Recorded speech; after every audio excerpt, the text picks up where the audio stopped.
जालंधर नाम का एक राक्षस था, जिसकी स्त्री का नाम वृंदा था। वो पतिव्रता सती थी, अतः उसके पति को कोई नहीं मार सकता था। सब देवता हार गए और भागे भागे घूमे अपना अपना लोक छोड़ के, स्वर्ग के।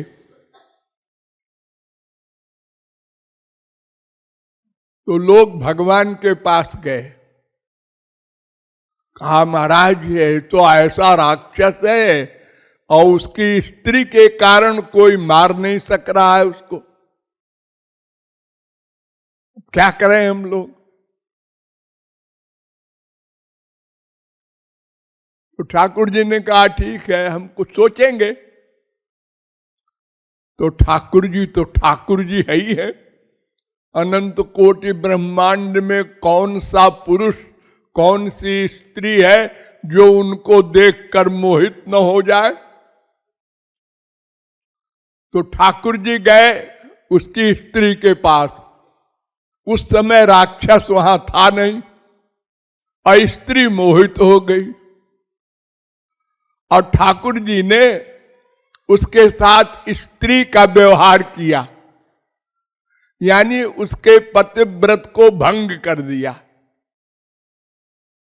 इसको ये शाप था कि जब तक उसकी स्त्री पतिव्रता रहेगी उसे कोई नहीं मार सकता। तो ठाकुर जी से कोई पतिव्रत भंग नहीं हुआ करता, लेकिन दिखाने के लिए कि दूसरे पुरुष के साथ संबंध किया, वो चाहे भगवान हो चाहे भगवान का बाप हो, तो हम मान लिया गया कि इसका पतिव्रत भंग हो गया। तो ये बात वृंदा को मालूम हो गई बाद में। तो उसने श्राप दे दिया भगवान को कि तुम पत्थर हो जाओ, तुमने छल कपट करके हमारा पातिव्रत भंग किया और हमारा पति मारा गया, हम विधवा हो गए। तो शालिग्राम कहलाते हैं ना जो वो काले काले पत्थर। ठाकुर जी ने कहा ठीक है बाबा, हम पत्थर हो जाएंगे, हम तो सर्वव्यापक है, ये हमारा क्या बिगड़ता है। और देखो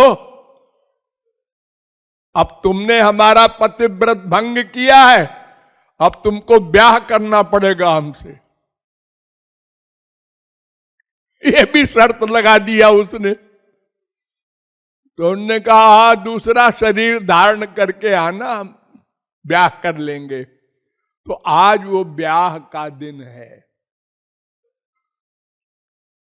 तुलसी नाम करण हुआ दूसरे जन्म में और उसका भगवान से ब्याह हुआ।